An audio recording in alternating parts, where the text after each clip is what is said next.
Hello students, स्वागत है आपका डिफेंस ट्यूटर के इस वीडियो में।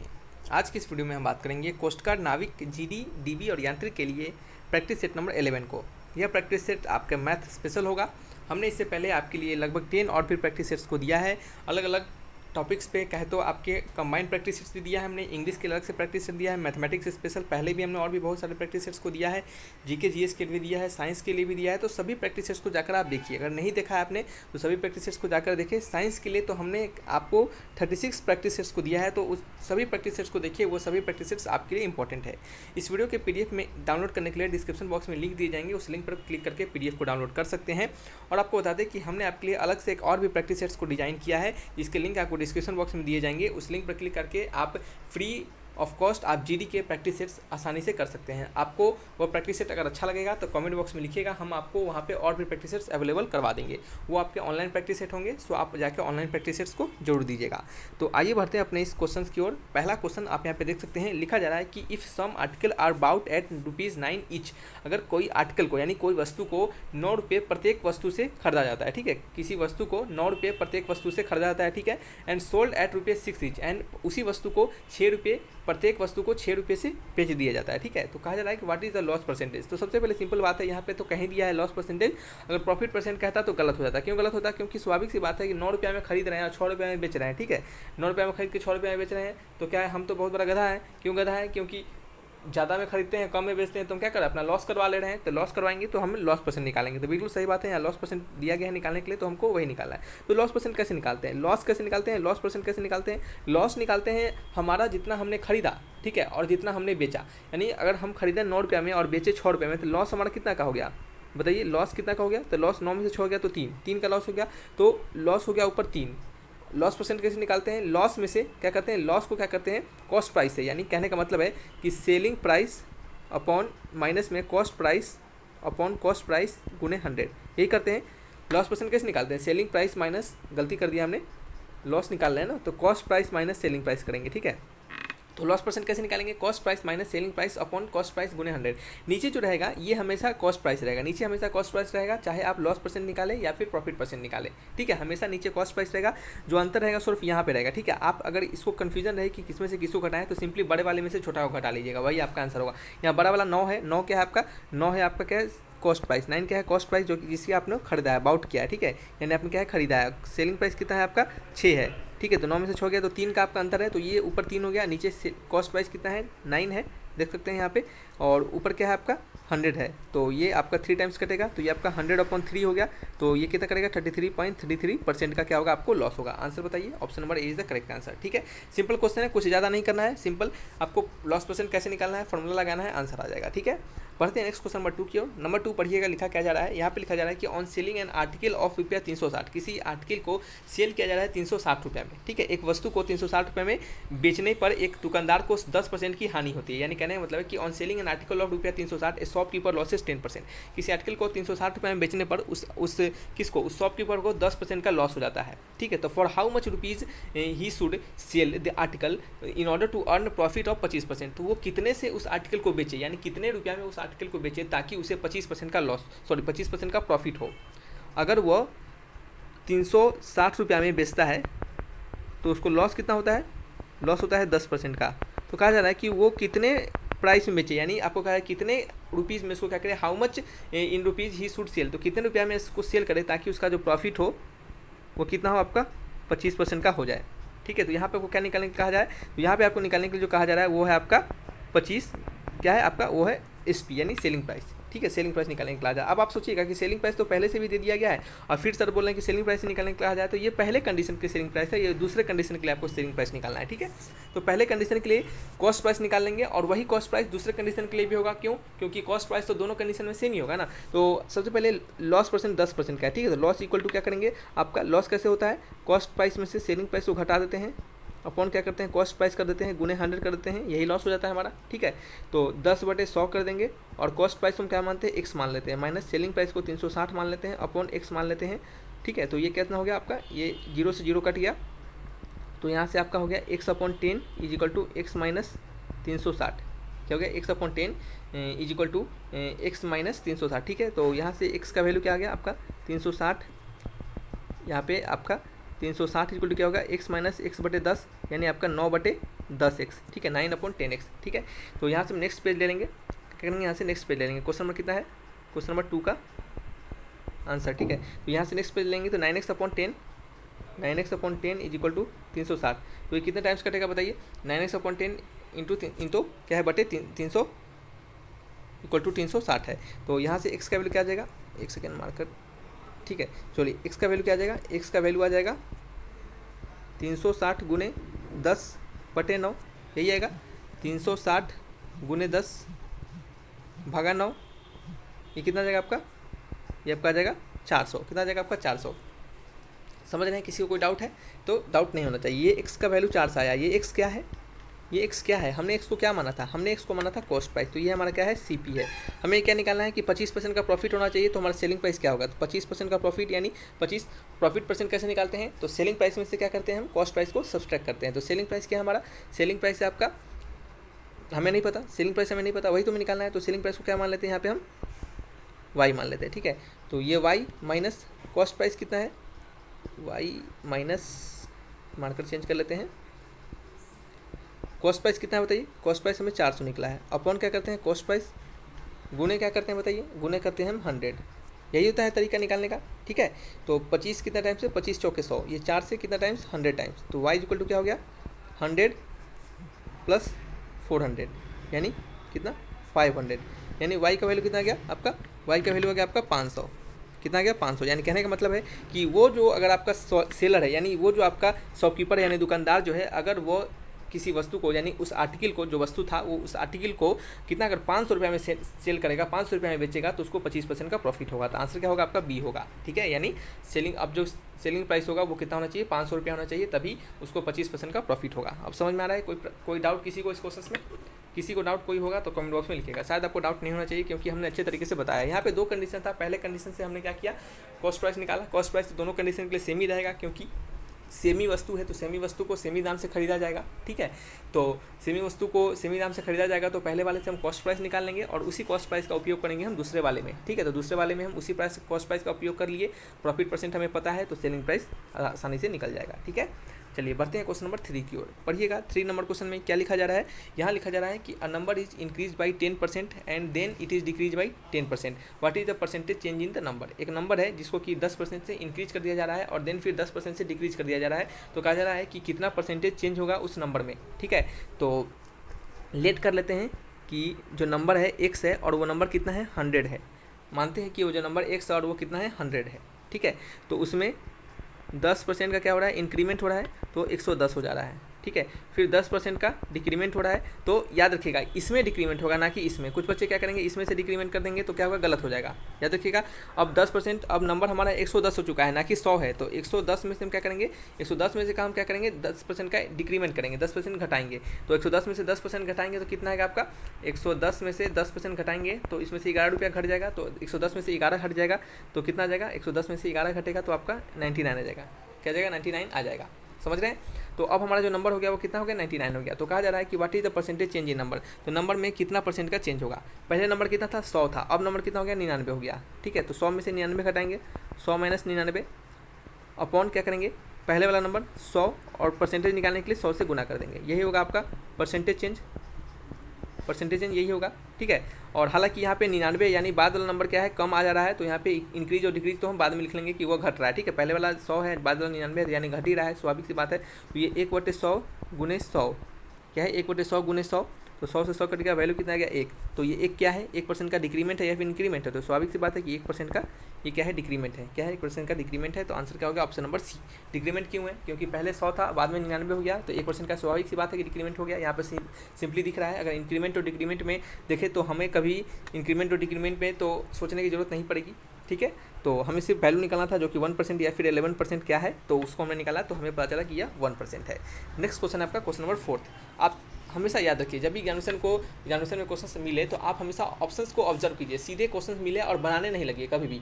ऑप्शंस को ऑब्जर्व कीजिए और कोशिश कीजिए कि क्या हम ऑप्शन से बहुत सारे ऑप्शन को एलिमिनेट कर सकते हैं। यदि आप 4 ऑप्शन में से 2 ऑप्शन को एलिमिनेट कर देते हैं तो बच जाते हैं सिर्फ 2 ऑप्शन। तो उन 2 ऑप्शन में से आपको आंसर चुनने के लिए क्या होगा, समय कम लगेगा और आंसर चुनने में आपको सहूलियत होगी। अगर आप 3 ऑप्शन को भी एलिमिनेट कर पाते हैं, कभी कभी ऐसा क्वेश्चन हो जाते हैं जिसमें आप 3 क्वेश्चन को भी ऑप्शन को एलिमिनेट कर देते हैं, तो बचे हुए चौथे ऑप्शन वही करेक्ट आंसर हो जाएगा। तो कभी कभी आपको ऑप्शंस पे भी ध्यान देना पड़ता है। हमेशा क्वेश्चंस बनाने से पहले ऑप्शंस को देखिए ताकि आपको समझ में आए कि हम बिना बनाए हुए क्या इस क्वेश्चंस को बना सकते हैं या फिर नहीं बना सकते। ठीक है, कभी कभी ऐसा होता है कि बिना कलम उठाए हुए, बिना पेन उठाए हुए ही आप आंसर को दे पाते हैं। ठीक है, तो ये आपको अपने दिमाग से होता है। ठीक है, आप अपने दिमाग को हमेशा शांत रखिए वहाँ पे एग्जामिनेशन के समय, और कोशिश कीजिए कि क्वेश्चंस को बनाने से पहले हम ऑप्शंस को भी वॉच कर ले। ठीक है, पढ़िएगा क्वेश्चन नंबर 4 की ओर। 4th नंबर क्वेश्चन में क्या लिखा गया है, यहाँ लिखा गया है कि sum of 2 number is 166.66% of larger number. कहा जा रहा है कि 2 नंबर का सम जो है वो 166.66% क्या है, लार्जर नंबर के है। ठीक है, तो मानते हैं कि जो 2 नंबर है हमारा एक्स एंड वाई है,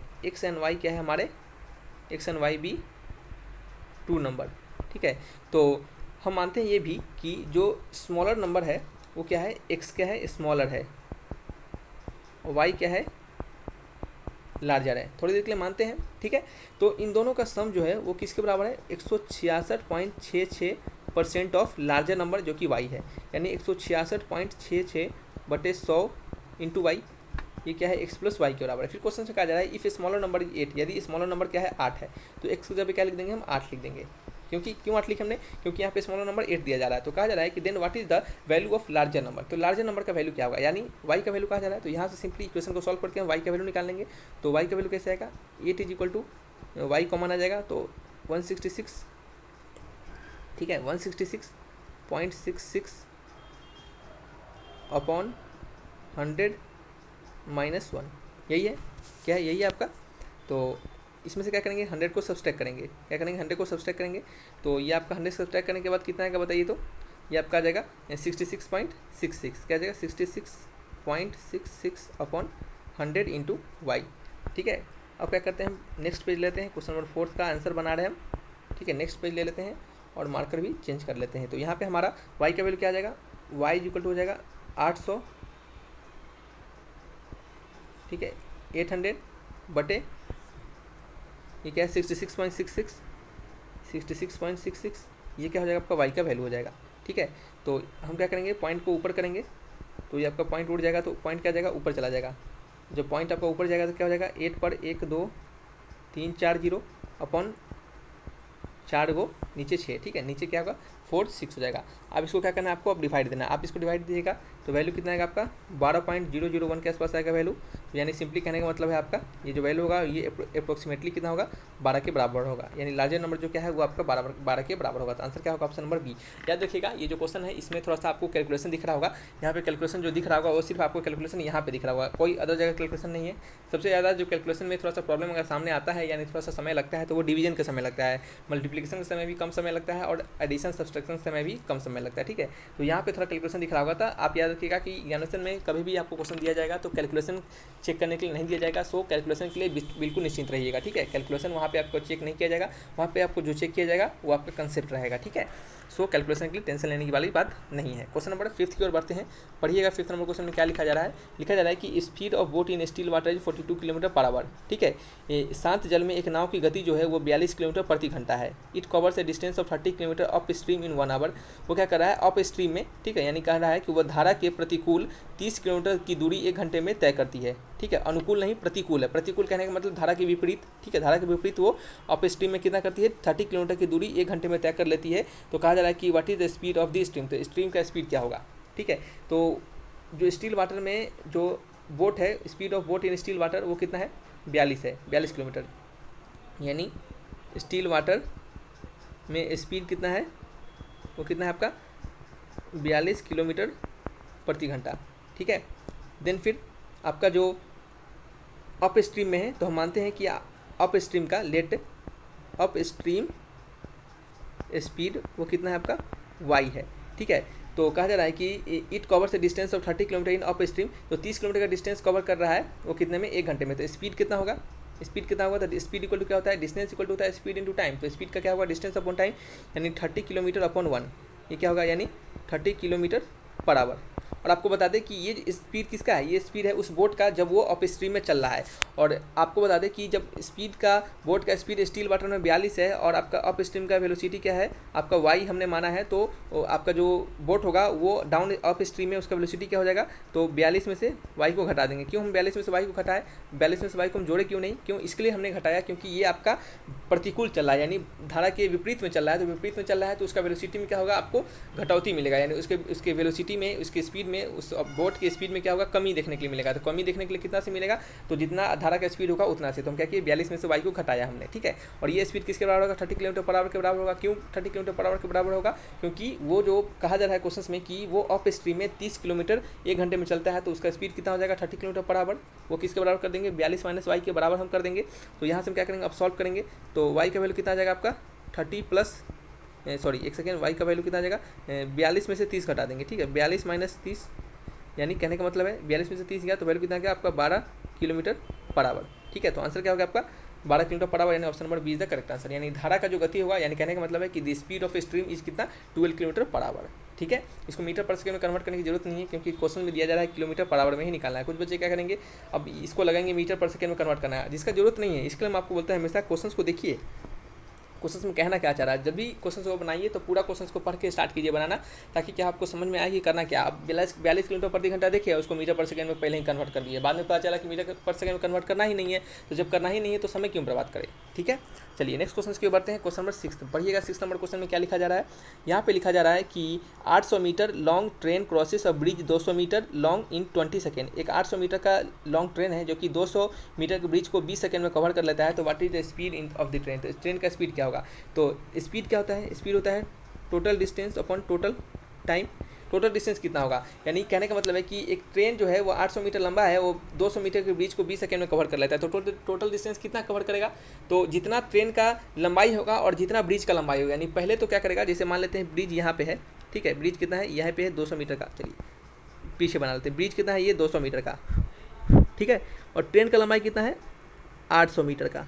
ट्रेन का लंबाई कितना है, 800 मीटर का, ठीक है। तो ट्रेन यहाँ पे आया, ट्रेन यहाँ पे आया, ठीक है। और उसको क्या करना है, ब्रिज को कवर करना है कितना में, 20 सेकंड में। तो हम कैसे समझेंगे कि ट्रेन ब्रिज को कवर किया, हम कैसे जानेंगे कि ट्रेन जो है हमारा ब्रिज को कवर किया। तो सबसे पहले आपको बता दें कि ये जो ट्रेन है ये पहले 200 किलोमीटर तक, 200 मीटर तक यहाँ चला होगा, ठीक है। 200 मीटर तक यहाँ चला होगा ट्रेन। अब ट्रेन का जो फर्स्ट इंड है वो यहाँ पे आ चुका होगा, और इसका जो लास्ट इंड है वो कुछ समझिए यहाँ पे आ गया होगा, ट्रेन ऐसा हो गया होगा, ठीक है। फिर ट्रेन आगे चला होगा, क्या होगा, फिर ट्रेन आगे चला होगा। तो फिर ट्रेन जब आगे चला होगा तो ये क्या हो गया, इसका आगे पोर्शन चला गया होगा यहाँ पे, ठीक है। इसका ट्रेन का आगे पोर्शन कुछ यहाँ पे चला गया होगा, और उसका लास्ट पोर्शन ट्रेन का यहाँ पे होगा, ठीक है। यहाँ पे इस पॉइंट पे, यहाँ पे इस पॉइंट पे ऐसा ट्रेन हो गया होगा थोड़ी देर के लिए, ठीक है।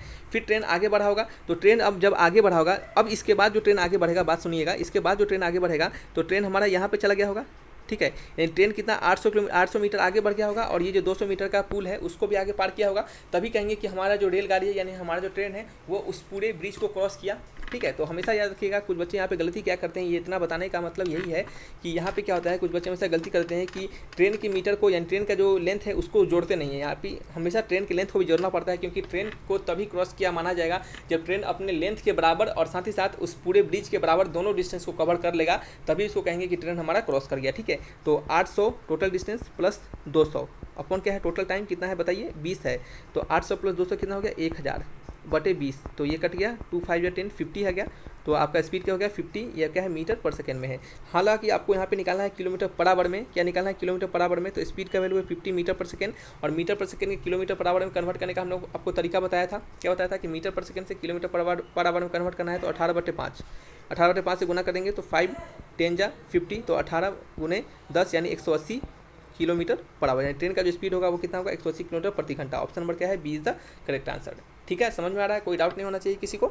नेक्स्ट क्वेश्चन पढ़िएगा, क्वेश्चन नंबर 7 नंबर 7 में क्या लिखा जा रहा है, पढ़िएगा कि in how many times in year will rupees 1000 amount to rupees 15,000 at simple interest at a rate of 5% per annum. यानी कितने समय यानी कितने वर्षों में 1000 रुपये की राशि को, ठीक है बच्चे, सॉरी फॉर साउंड, थोड़ा सा इधर उधर से ज़्यादा आवाज़ आ जा रहा था। तो यहाँ पे हम क्या बोल रहे थे कि ये कहा जा रहा है क्वेश्चन में कि कितने वर्षों में यानी कितने समय में 10,000 रुपये की राशि को 5% की वार्षिक दर से अगर साधारण ब्याज पे लगाया जाए तो 15,000 रुपया हो जाएगी। ठीक है, कितने दर से आपको कहा जा रहा है, यानी कहा जा रहा है सिंपली यहाँ पे निकालना क्या है, कितने समय तक, सॉरी टाइम निकालना है आपको। रेट तो दिया गया है 5% का रेट, तो आपने फॉर्मूला पढ़ा हुआ कि अमाउंट जो होता है वो किसके बराबर होता है, वो प्रिंसिपल गुने 1 + RT/100 के बराबर होता है। ठीक है, तो अमाउंट कितना है हमारा, अमाउंट है आपका 15,000 का अमाउंट है, और प्रिंसिपल कितना है हमारा, शुरुआती का राशि कितना है 10,000 है, ये 10,000 हो गया, 40 1 प्लस रेट कितना है बताइए, 5% का रेट है, गुने टाइम कितना है वो हमें तो निकालना है ना, और नीचे क्या है 100 है। ठीक है, तो यहाँ से हम इसको करेंगे, सॉल्व करेंगे, तो यहाँ से 3 0 से 3 0 कट गया, और 15/10 यानी 3/2, 15/10 कहने का मतलब 3/2 ये ना होगा, तो 3/2 किया हमने, इक्वल टू 1 + 5t/100, ये आपका घट गया तो क्या होगा आपका, इधर आ गया 1, तो 3/2 में से 1 गया तो कितना 1/2, 1/2 इज इक्वल टू 5t/100, तो 5 चौके 20। ठीक है, तो 5 × 10 ये 20 टाइम्स कटेगा, ये आपका 10 टाइम्स कटेगा, तो t इक्वल टू कितना हो गया, क्रॉस मल्टीप्लाई के बाद 10 ईयर, यानी 10 साल तक हम क्या करते हैं, अगर अपने 10,000 रुपया को 5% के सिंपल इंटरेस्ट पे लगाते हैं तो हमारा जो अमाउंट होगा वो कितना हो जाएगा, 15,000 रुपया हो जाएगा।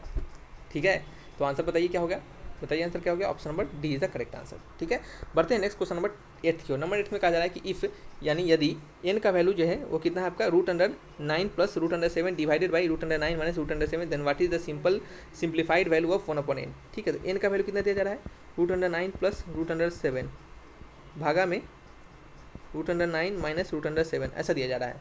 ठीक है, तो आपको 1/n का वैल्यू निकालना है, किसका निकालना है, 1/n का वैल्यू फाइंड करना है। कैसे फाइंड करेंगे 1/n का वैल्यू बताइए, तो क्या करते हैं कि इसको सबसे पहले हम रेशनलाइज करते हैं। ठीक है, यहाँ से हम रेशनलाइज करें तो √9 + √7 अपॉन √9 + √7 इस तरीके से क्या करेंगे, हम इसको रेशनलाइज करेंगे। तो चलिए कर रहे हैं रेशनलाइज, हम रेशनलाइज कर रहे हैं। तो ये आपका हो गया a + b और a - b, सॉरी ये तो आपका a + b का होल स्क्वायर हो गया, नीचे आपका हो गया a + b और a - b। ठीक है, तो ये a + b और ये a - b, तो a² - b², तो ऊपर हो गया √9 + √7 का होल स्क्वायर, और नीचे हो गया 9 - 7। ठीक है, तो ये आपका 9 + 7 + 2 × √9 × √7। ठीक है, तो नीचे क्या हो गया आपका 9 - 7 कितना होता है 2, क्या होता है 2 होता है। तो नेक्स्ट पेज ले लेते हैं क्वेश्चन नंबर 8 के आंसर के लिए। सिंपल सी बात है, यहाँ कैलकुलेशन है, दूसरा कुछ नहीं करना है, ये कैलकुलेशन वाला क्वेश्चन है थोड़ा। तो 9 × 10 और 10 × 6 16, कितना 16, तो ये आपका कितना हो गया, आपका n का वैल्यू कितना आ गया आपका 16, n का वैल्यू कितना आ गया 16 + 2 टाइम्स ऑफ, और 7 × 63, 7 × 63 √63, नीचे क्या हो गया आपका 2 हो गया, 2 से कटेगा तो कितना आएगा 2 × 16, और ये प्लस √63 है, 69 नहीं है 63 है, गलती हमने लिख दिया है, यहाँ पे करेक्ट कर लीजिएगा। आपको n का वैल्यू मिल चुका है, कितना है 8 + √63।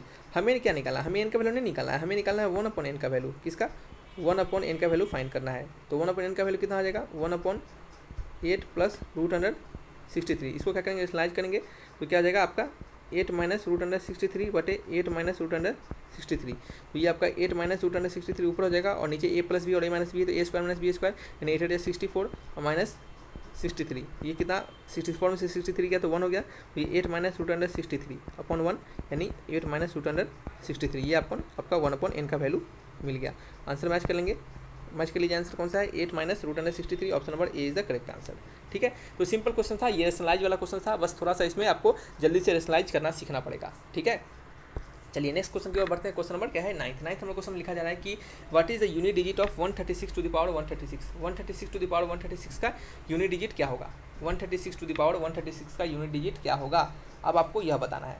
तो इस तरह के क्वेश्चन हमने आपको जो प्रैक्टिस सेट नंबर 10 दिया था हमने मैथ्स के, उसमें हमने आपको बताया था। कैसे बताया था आपको, हमने बताया था कि जब भी इस तरीके से दिया जाए तो आप क्या कीजिए, वैल्यू को देखिए, जैसे 136 का जो यूनिट डिजिट है अगर उसको देखिएगा 6 है। ठीक है, तो अगर आप क्या कीजिएगा 136 का यूनिट डिजिट 6 है, तो अगर 6 को लेकर चलते हैं, आप पूरे नंबर को लेकर भी चल सकते हैं, लेकिन पूरा नंबर अगर मान लीजिए थोड़ी देर के लिए बड़ा हो जाए तो उसमें कोई फर्क नहीं पड़ता है, तो इतना बड़ा नंबर लेकर चलने का कोई मतलब ही नहीं बनता है। तो आप 6 को लेकर चलते हैं, तो 6 की पावर 1 करेंगे तो 6 आएगा, 6 की पावर 2 करेंगे तो 36 आएगा, 6 की पावर 3 करेंगे तो कितना आएगा आपका 36 × 6, तो 216, 6 की पावर 4 करेंगे तो कितना आएगा आपका, ये आपका आएगा 1296, 6 की पावर 5 करेंगे तो कितना आएगा, ये आपका 7776। आप देख सकते हैं कि जितने भी नंबर हम आगे बढ़ते जा रहे हैं तो सारे की यूनिट डिजिट पे आपको दिख रहा होगा। अगर हम नंबर को आगे बढ़ाते जा रहे हैं तो सारे की यूनिट डिजिट पे 6 आ रहा है, सारे की यूनिट डिजिट पे 6 आ रहा है। तो यहाँ से आपको क्या समझ में आता है, अगर सारे की यूनिट डिजिट पे 6 आ रहा है तो अगर हम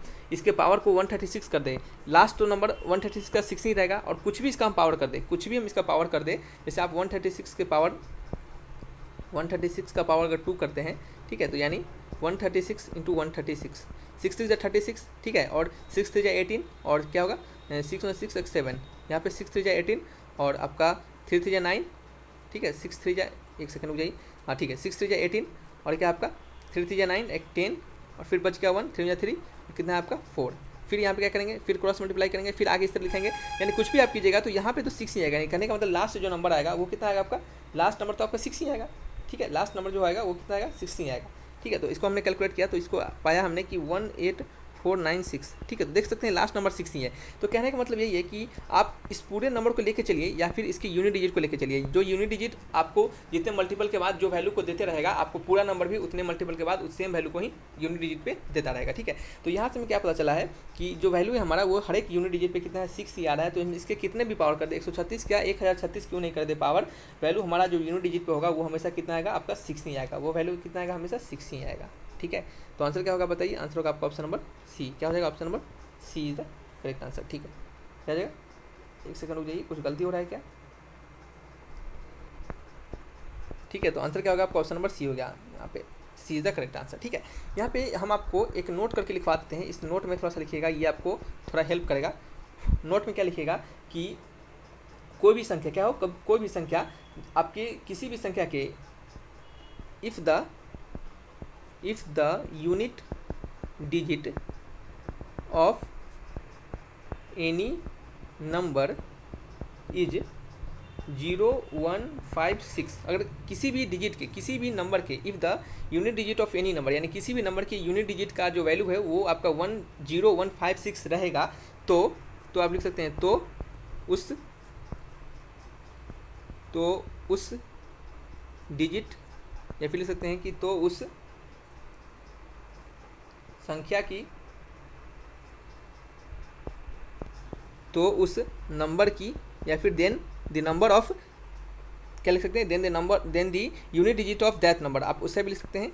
चलिए हम उसको इंग्लिश में लिख देते हैं, then the unit digit of that number is 0 1 5 and 6, यानी कहने का मतलब है कि किसी भी आपके संख्या का जो यूनिट डिजिट होगा, अगर वो 0 1 5 6 होगा तो उसका जो उस नंबर का जो यूनिट डिजिट आएगा वो हमेशा क्या आएगा आपका 0 1 5 6 ही आएगा। यानी कहने का मतलब है कि अगर 25 से क्या है, एक हमारा संख्या है जिसका यूनिट डिजिट क्या है 5 है, तो इस 25 का हम कितना भी पावर चढ़ा ले, 25 का पावर 5 कर ले, 25 का पावर आपका 8 कर ले, वैल्यू क्या आएगा हमेशा उसका यूनिट डिजिट पे वैल्यू कितना आएगा आपका, हमेशा वैल्यू आपका 5 ही आएगा, वैल्यू क्या आएगा हमेशा 5 ही आएगा, ठीक है। समझ में आ गया आपको। तो यहाँ पे लिख सकते हैं कि if the unit digit of any number is 0 1 5 6 then the unit digit of that number is 0 1 5 6, ठीक है। चलिए नेक्स्ट क्वेश्चन की ओर बढ़ते हैं। क्वेश्चन नंबर क्या है 10th की ओर। 10th क्या है आपका लास्ट क्वेश्चन है। इस क्वेश्चन में क्या लिखा गया है पढ़िएगा। यहाँ पे लिखा है कि यदि a/b का वैल्यू 4/3 है तो then what is the value of 3a + 2b divided a - b। तो a/b का वैल्यू कितना है 4/3 है, ठीक है। तो 3a + 2b बटे में a - b। आप क्या कीजिए, इसको हमने आपको इस तरह के क्वेश्चंस को पहले ही बताया है, आप सिंपली यहाँ से वैल्यू निकाल के भी पुट कर सकते हैं। जैसे कि यहाँ पे आप देखिएगा तो a को क्या मानिए 4k मान लीजिए और b को क्या मान लीजिए 3k मान लीजिए। तो ये कितना हो गया आपका, ये आपका हो गया 4 3 12k प्लस b का value 3 2 6k upon 4k minus 3k। तो 12 6 कितना हो गया 18k अपॉन 4 में से 3 गया तो 1, यानी सिंपली के से के कट गया, वैल्यू कितना गया 18 आ गया। आंसर मैच करेंगे, option number C is the correct answer, ठीक है। तो ये क्या है आपके सिंपल क्वेश्चन थे, इसमें ज़्यादा कुछ नहीं करना था। तो यहाँ पे आपके 10 इंपॉर्टेंट क्वेश्चन हमने आपको बताया, यहाँ पे खत्म होते हैं इस वीडियो में। अब किसी प्रकार का इस क्वेश्चन में डाउट होगा, इस वीडियो में जो भी क्वेश्चन बताए गए हैं उसमें डाउट होगा तो कमेंट बॉक्स में लिखिएगा, आपके सारे कमेंट्स का जवाब जरूर दिया जाएगा। तो रखते हैं इस वीडियो को यहीं पे। Thanks for watching my video, तब तक के लिए बाय बाय।